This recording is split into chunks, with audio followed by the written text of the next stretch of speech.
দর্শক, চাকরির বাজারের প্রতি পর্বে আমাদের সাথে নিয়মিত একজন অতিথি উপস্থিত থাকেন, যার মাধ্যমে চাকরি প্রার্থীরা বিভিন্ন ধরনের পরামর্শ পেয়ে থাকেন। আজ আমাদের সাথে আছেন ডক্টর আদনান পাফেল, শিক্ষক ও আন্তর্জাতিক বিশ্লেষক।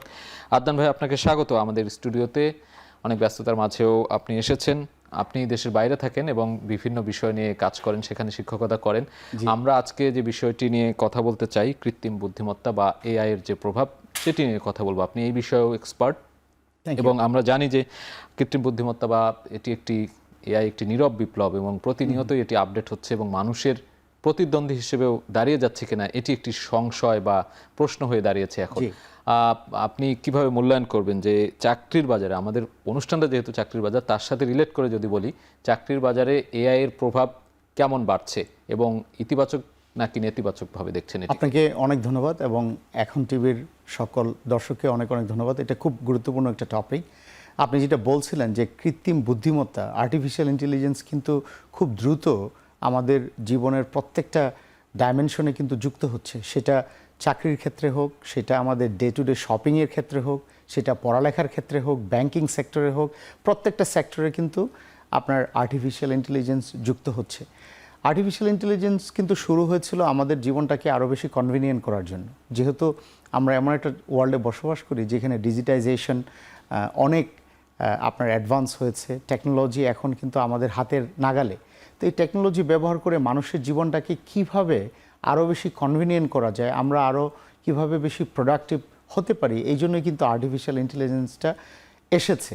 এখন আপনি যে প্রশ্নটা করেছেন যে এটা পজিটিভ না নেগেটিভ, এটা আমি মনে করি যে এটা ডাবল এজ শর্ট। এটার পজিটিভ সাইডও আছে, দুটো দিকে আছে। এটা এখন যে ইউজার তার উপর নির্ভর করছে। যে সোসাইটিতে আমরা বসবাস করছি, আমাদের যে গভর্নমেন্ট আছে, আমাদের যে নীতি নির্ধারক আছে, আমাদের বিভিন্ন ব্যবসা প্রতিষ্ঠান আছে, বিভিন্ন ইনস্টিটিউশন আছে, তারা এটা কিভাবে ইউজ করে সেটার উপর নির্ভর করছে। এবং আমি মনে করি এখানে ইয়াং যারা আছে, যেহেতু আপনার অনুষ্ঠানটা চাকরি নিয়ে, জব অপরচুনিটি নিয়ে, সেটা বাংলাদেশে হোক বা বহির্বিশ্বে হোক, আমার কাছে মনে হয় যে আর্টিফিশিয়াল ইন্টেলিজেন্সের মাধ্যমে অনেক জব ক্রিয়েট হচ্ছে, আবার অনেক জব কিন্তু দিন দিন হারিয়েও যাচ্ছে। আমরা কিভাবে আমাদেরকে আপস্কিল করতে পারি, আমরা কিভাবে এই টেকনোলজিটাকে ব্যবহার করে আমাদের চাকরির যে সম্ভাবনাগুলো সেগুলো আরও ভালোভাবে কিভাবে অ্যাভেল করতে পারি, সেটার উপর কিন্তু নির্ভর করছে। ট্রেনিং, প্রপার ইনফরমেশন, আপস্কিলিং, এগুলোর উপর কিন্তু নির্ভর করবে আমরা কি সেটাকে পজিটিভলি ব্যবহার করতে পারবো নাকি নেগেটিভলি ব্যবহার করতে পারবো। যেটি বলছিলেন যে চাকরির একটা সম্ভাবনাও তৈরি হচ্ছে, আবার সংকটও দেখা যাচ্ছে। একটু যদি জানতে চাই, এআই এর কারণে বা আর্টিফিশিয়াল ইন্টেলিজেন্সের কারণে কোন কোন পেশাগুলো ঝুঁকির মধ্যে আছে? আমি মনে করি যে ফ্রন্টলাইন জব যেগুলো, সেগুলো সবচেয়ে বেশি রিস্ক। আপনি আর্টিফিশিয়াল ইন্টেলিজেন্সের যে জনক প্রফেসর জেফ্রি, উনি বলছিল যে ইন নিয়ারার ফিউচার শুধু প্লাম্বারের জব যেটা, সেই জবটাই সবচেয়ে সেফ সিকিউরড। আপনি গ্যারেজে যারা চাকরি করে, ম্যানুয়াল যে জবগুলো, সেই জবগুলো সেফ অ্যান্ড সিকিউরড। বাকি যেই জব, প্রত্যেকটা জব, আমি শিক্ষক এবং আন্তর্জাতিক রাজনৈতিক বিশ্লেষক, আপনি সাংবাদিক, এই সব জব কিন্তু any time in নিয়ারার future vanish হয়ে যেতে পারে। আমি যুক্তরাজ্যে থাকি, আমি যদি আমার অভিজ্ঞতা থেকে আমি বলি, আমি প্রথম যখন লন্ডনে মুভ করি অনেক বছর আগে, তখন আমি দেখেছি যে লন্ডন, আপনি জানেন লন্ডনে টিউব আছে, মাটির নিচে যে পাতাল যে ট্রেন, সেই ট্রেন আছে এবং পৃথিবীর সবচেয়ে পুরাতন আন্ডারগ্রাউন্ড ট্রেন নেটওয়ার্ক। প্রত্যেকটা ট্রেন স্টেশনে কিন্তু টিকিট অফিস ছিল। এখন কিন্তু আপনি যদি যান যে সবচেয়ে বড় যেই ট্রেন স্টেশনগুলো, যেখানে এভরিডে হাজার হাজার মানুষ ব্যবহার করে, আপনি দেখবেন যে হার্ডলি কোনো ধরনের টিকিট অফিস আছে। সব কিছু কিন্তু এখন ডিজিটাল হয়ে গিয়েছে, অটোমেটিক হয়ে গিয়েছে। আমরা কিন্তু ক্যাশলেস হয়ে যাচ্ছে আমাদের সোসাইটি, এবং আমার কাছে মনে হয় করোনা ভাইরাস প্যান্ডেমিকের পরে এই জিনিসটা আরও অনেক বেশি বেড়েছে।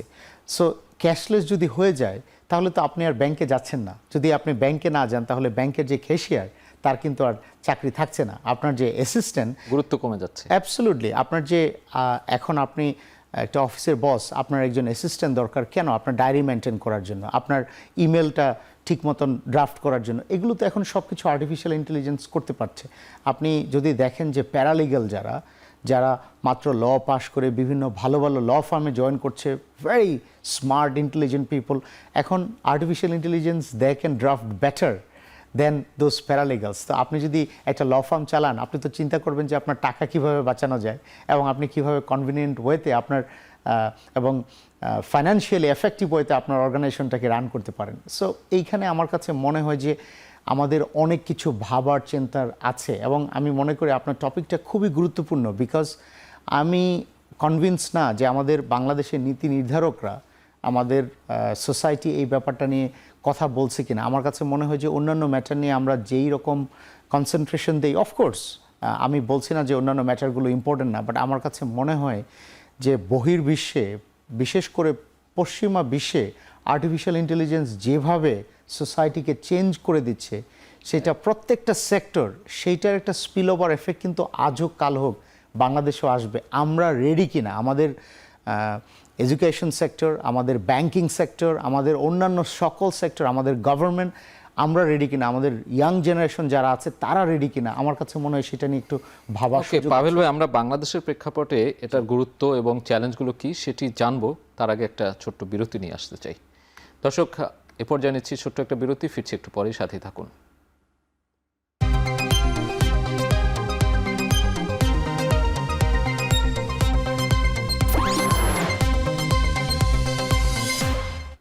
ফিরে এলাম বিরতির পর। আপনারা দেখছেন চাকরির বাজার, আমাদের সাথে আছেন ডক্টর আদনান পাফেল।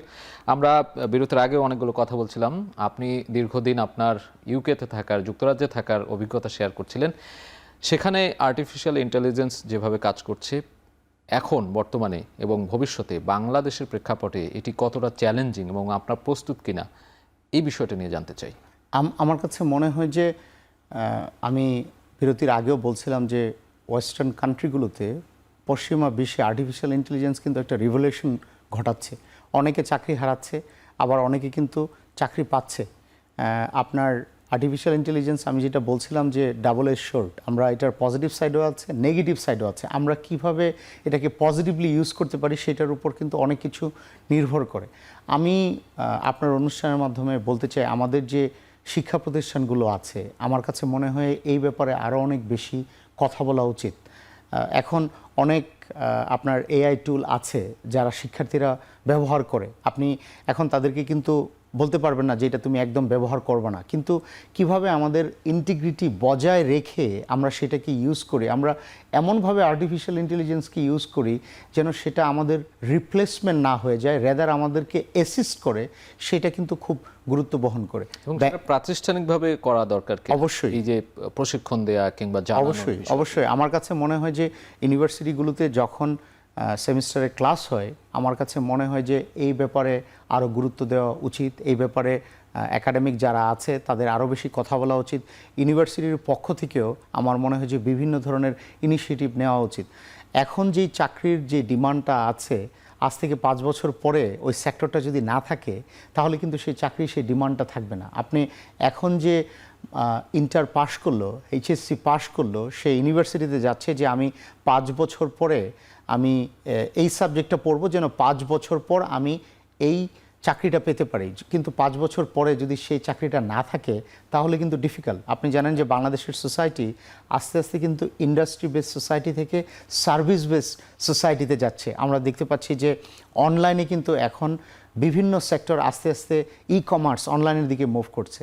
সো আমাদের এই যে ট্রান্সফরমেশন, আমার কাছে মনে হয় যে আমাদের যে শিক্ষা প্রতিষ্ঠান, সেইখানেও কিন্তু একটা বড় ধরনের রিফ্লেকশন দরকার আছে। আমরা শুধু কথা তো আমরা অনেক বলেছি, কিন্তু আমার মনে হয় যে এখন আমাদের বাস্তবে সেটা করা উচিত। এবং আর্টিফিশিয়াল ইন্টেলিজেন্সে আমি মনে করি আমাদের টকশোগুলোতে, আমাদের নীতি নির্ধারকরা, আমাদের ইউনিভার্সিটিগুলোতে এইগুলো নিয়ে আরও অনেক বেশি কথা বলা উচিত। আদারওয়াইজ অ্যাজ এ সোসাইটি আমরা কিন্তু অনেক পিছিয়ে যাব। আমাদের প্রতিবেশী দেশ যারা আছে তারা কিন্তু অনেক অ্যাডভান্স হয়ে যাবে এবং ইকোনমিক্যালি কিন্তু আমরা পিছিয়ে যাব। রাইট, আমরা শেষের দিকে আছি। এখন শেষ দিকে একটু জানতে চাই, পরামর্শ দিবেন আপনি প্রযুক্তির সাথে পাল্লা দিয়ে এই যে চাকরির বাজার কিংবা শিক্ষার্থী বান্ধব করে গড়ে তোলার যে বিষয়গুলো রয়েছে, নিশ্চয়ই এখন প্রযুক্তির সাথে পাল্লা দিয়েই তো আমাদেরকে ছুটতে হবে। সেই পরামর্শগুলো একটু দেবেন, কিভাবে আমরা এগিয়ে যাব, কিভাবে এআইকে ব্যবহার করব পজিটিভ কাজে, ইতিবাচক কাজে। অবশ্যই আমি মনে করি যে কিছু কিছু ক্ষেত্রে সরকারের উচিত, এটা পশ্চিমা বিশ্ব আমরা দেখতে পাচ্ছি, সরকার আর্টিফিশিয়াল ইন্টেলিজেন্সের ব্যাপারে খুব নেগেটিভ কিছু কিছু সেক্টরে। এর মাঝে এটার মিলিটারি ইউজটার ব্যাপারে, কিন্তু কিছু কিছু সেক্টরে কিন্তু গভর্নমেন্ট খুব পজিটিভ, স্পেশালি ব্যাংকিং সেক্টরে, ফিনটেকের ক্ষেত্রে। তাছাড়াও আপনার আরও যেসব ছোটোখাটো ম্যাটার আছে সেখানে প্রোডাক্টিভিটি বাড়ানোর ক্ষেত্রে আমার কাছে মনে হয় যে আমি ধরেন আজকে আমি আপনার স্টুডিওর যে লোকেশন এটার আশেপাশে যদি বৃষ্টি হয়, আপনার কোনো বন্ধুবান্ধব কিন্তু বা কোনো কলিগ খবর দিবে যে তুমি বিল্ডিং থেকে বের হওয়ার সময় কিন্তু ছাতা নিয়ে বের হয়েও, বিকজ বাইরে কিন্তু বৃষ্টি হচ্ছে। এই যে আর্লি ওয়ার্নিং সিস্টেমটা, এটার দায়িত্বটা কার? এই যে আমাদের নীতি নির্ধারক যারা আছে, গভর্নমেন্টে যারা চাকরি করে, আমাদের রাজনৈতিক ব্যক্তিত্ব যারা আছে, রাজনৈতিক দল যারা আছে, সবার কিন্তু দায়িত্ব, শুধু কিন্তু গভর্নমেন্টের না, সকল রাজনৈতিক দলের, আমাদের শিক্ষা প্রতিষ্ঠানের নীতি নির্ধারক যারা আছে, একাডেমিক যারা আছে, সবার কিন্তু দায়িত্ব যে পশ্চিমা বিশ্বে এই ধরনের চেঞ্জগুলো অলরেডি আসছে।